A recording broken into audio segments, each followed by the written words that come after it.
ओम शांति।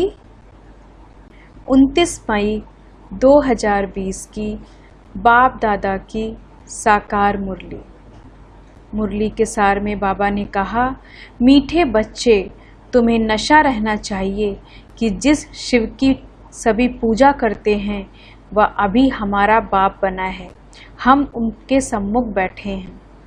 प्रश्न है आज का, मनुष्य भगवान से क्षमा क्यों मांगते हैं? क्या उन्हें क्षमा मिलती है?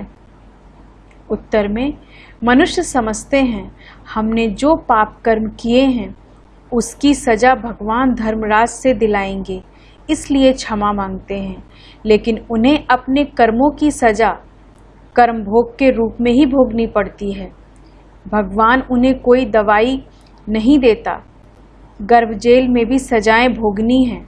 साक्षात्कार होता है कि तुमने यह किया है, ईश्वरी डायरेक्शन पर नहीं चले हो, इसलिए यह सजा है। गीत है आज का, तूने रात गवाई। अब मुरली विस्तार से। ओम शांति। यह किसने कहा? रूहानी बाप ने कहा, वह है ऊंचते ऊंच, सभी मनुष्यों से भी, सभी आत्माओं से भी ऊंच। सब में आत्मा ही है ना। शरीर तो पार्ट बजाने के लिए मिला है। अभी तुम देखते हो सन्यासियों आदि के शरीर का भी कितना मान होता है, अपने गुरुओं आदि की कितनी महिमा करते हैं।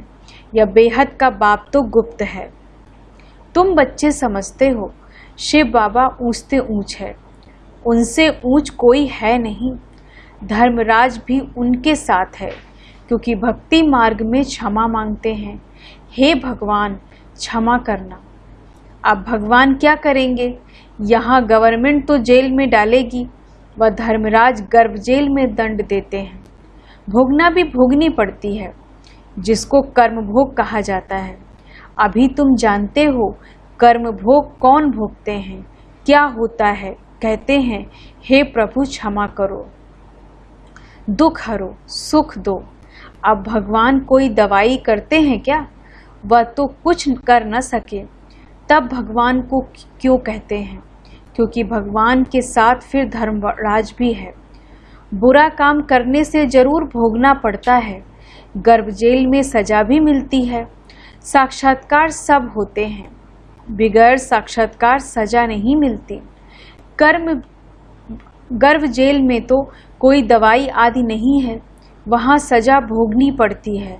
जब दुखी होते हैं तब कहते हैं भगवान इस जेल से निकालो। अभी तुम बच्चे किसके सामने बैठे हो? ऊंचते ऊंच बाप है, परंतु है गुप्त, और सभी के तो शरीर देखने में आते हैं। यहाँ शिव बाबा तो अपना हाथ पांव आदि है नहीं। फूल आदि भी कौन लेंगे?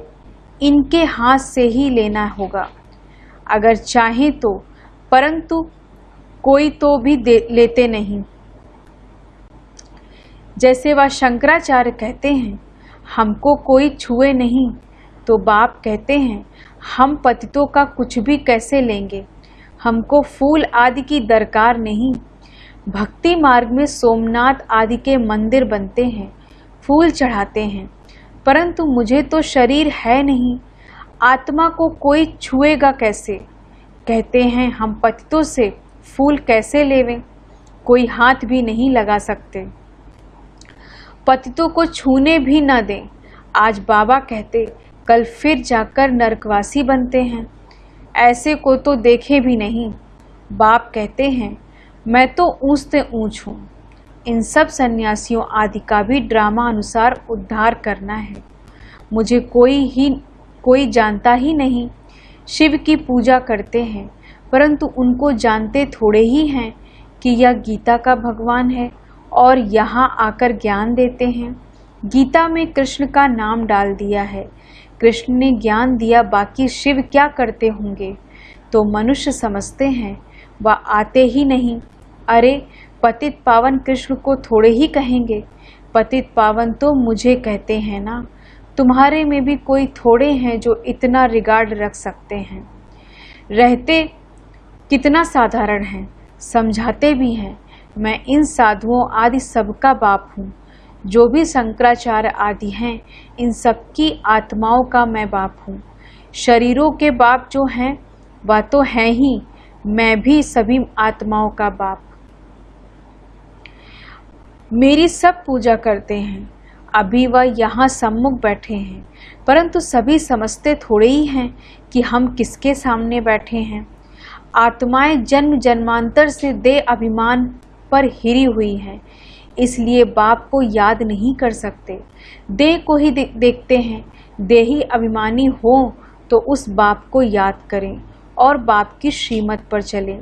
बाप कहते हैं, मुझे जानने के लिए सब पुरुषार्थी हैं, अंत में पूरे देही अभिमानी बनने वाले ही पास होंगे, बाकी सब में जरा जरा देह अभिमान रहेगा।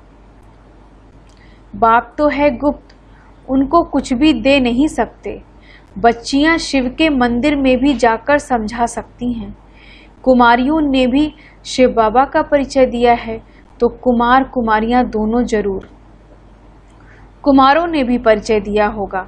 माताओं को खास उठाते हैं क्योंकि उन्होंने पुरुषों से जास्ती सर्विस की है, तो बच्चों को सर्विस का शौक होना चाहिए। जैसे उस पढ़ाई का भी शौक होता है ना, वह है जिस्मानी या है रूहानी। जिस्मानी पढ़ाई पढ़ेंगे या ड्रिल आदि सीखेंगे, मिलेगा कुछ भी नहीं। समझो, अभी किसको बच्चा जन्मता है तो धूमधाम से उनकी छठी आदि मनाते हैं, परंतु वह पाएंगे क्या? इतना समय ही नहीं जो कुछ पा सकें। यहाँ से भी जाकर जन्म लेते हैं, परंतु वह भी समझेंगे तो कुछ नहीं। यहाँ का बिछड़ा हुआ होगा तो जो सीख कर गया होगा उसी अनुसार छोटेपन में ही शिव बाबा को याद करता होगा।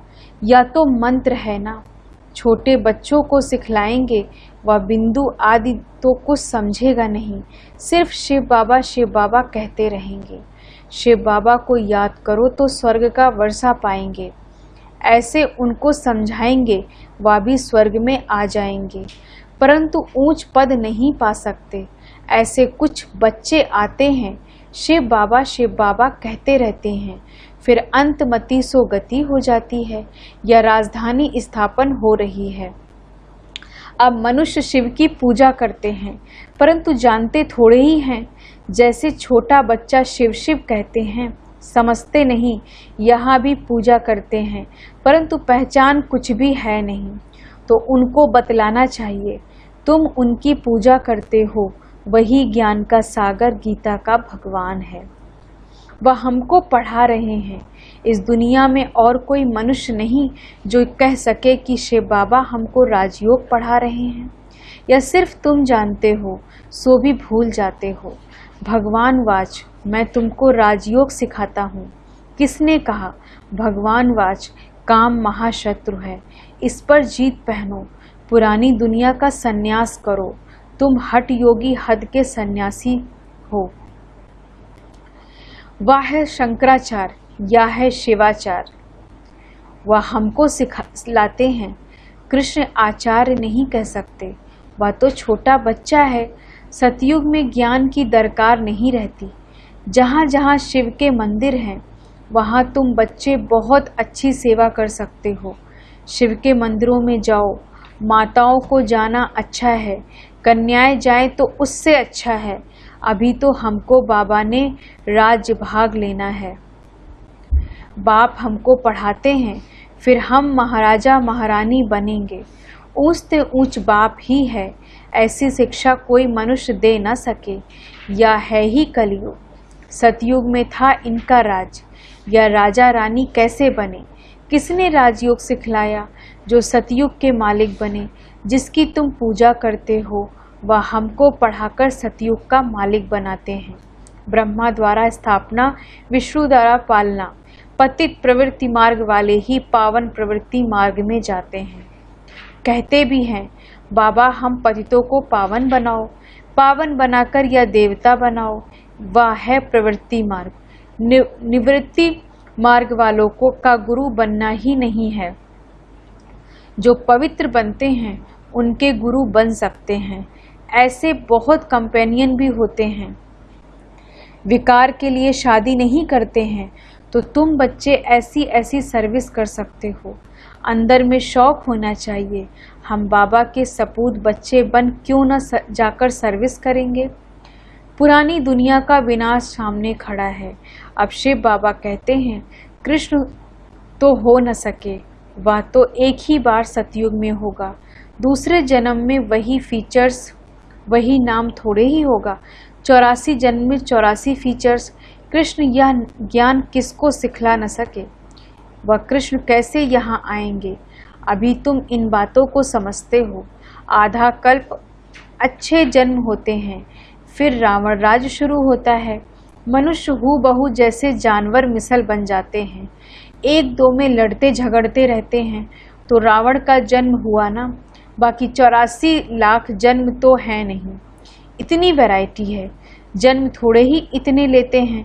तो यह बाप बैठ समझाते हैं, वह है ऊंचते ऊंच भगवान, वह पढ़ाते हैं। नेक्स्ट में फिर यह भी तो है ना, नहीं पढ़ेंगे तो किसी के पास जाकर दास दासियां बनेंगे। क्या शिव बाबा के पास दास दासी बनेंगे। बाप तो समझाते हैं, पढ़ते नहीं हो तो जाकर सतयुग में दास दासियां बनेंगे। जो कुछ भी सर्विस नहीं करते, खाया पिया और सोया, वह क्या बनेंगे। बुद्धि में आता तो है ना, क्या बनेंगे। हम तो महाराजा बनेंगे, हमारे सामने भी नहीं आएंगे, खुद भी समझते हैं ऐसे हम बनेंगे। परंतु फिर भी शर्म कहाँ है, हम अपनी उन्नति कर कुछ पा लेवें, समझते ही नहीं। तब बाबा कहते हैं ऐसे मत समझो, या ब्रह्मा कहते हैं हमेशा शिव बाबा के लिए समझो। शिव बाबा का तो रिगार्ड रखना है ना, उनके साथ फिर धर्मराज भी है, नहीं तो धर्मराज के डंडे भी बहुत खाएंगे। कुमारियों को तो बहुत होशियार होना चाहिए, ऐसे थोड़े ही यहाँ सुना बाहर गए तो खल्लास। भक्ति मार्ग की कितनी सामग्री है। अब बाप कहते हैं विष छोड़ो स्वर्गवासी बनो, ऐसे ऐसे स्लोगन बनाओ। बहादुर शेरनियाँ बनो, बेहद का बाप मिला है फिर क्या परवाह। गवर्नमेंट धर्म को ही नहीं मानती तो वह फिर मनुष्य से देवता बनने कैसे आएंगे। वह कहते हैं हम कोई भी धर्म को नहीं मानते, सबको हम एक समझते हैं, फिर लड़ते झगड़ते क्यों हैं। झूठ तो झूठ सच की रत्ती भी नहीं है। पहले पहले ईश्वर सर्वव्यापी से भी झूठ शुरू होती है। हिंदू धर्म तो कोई है नहीं, क्रिश्चियन का अपना धर्म चला आता है, वह अपने को बदलते नहीं हैं। यह एक ही धर्म है जो अपने धर्म को बदल हिंदू कह देते और फिर नाम कैसे कैसे रखते। श्री श्री फलाने अभी थी, अभी श्री अर्थात श्रेष्ठ हैं कहाँ। श्रीमत भी किसी की नहीं, यहाँ तो उन्हों की आयरन एज मत है, उनको श्रीमत कैसे कह सकते। अभी तुम कुमारियाँ खड़ी हो जाओ तो कोई को भी समझा सकती हो, परंतु योग युक्त अच्छी होशियार बच्चियाँ चाहिए।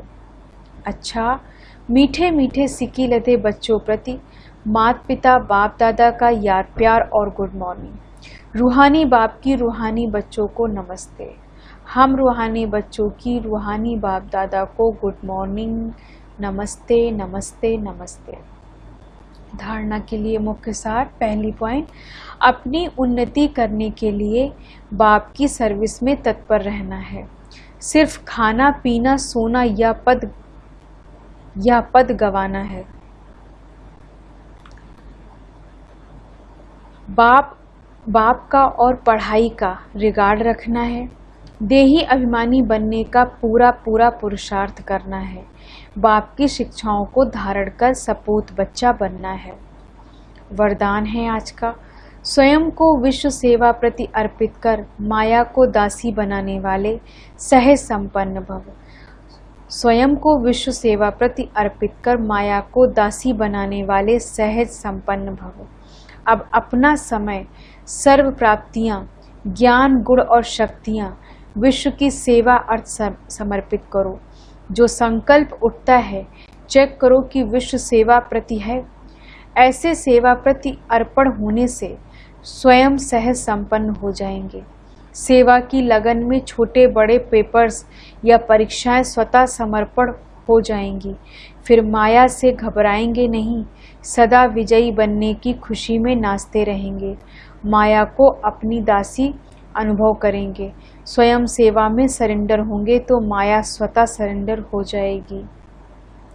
स्लोगन है आज का, अंतर्मुखता से मुख को बंद कर दो तो क्रोध समाप्त हो जाएगा।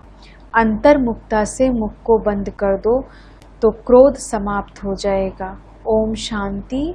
धन्यवाद बाबा, धन्यवाद।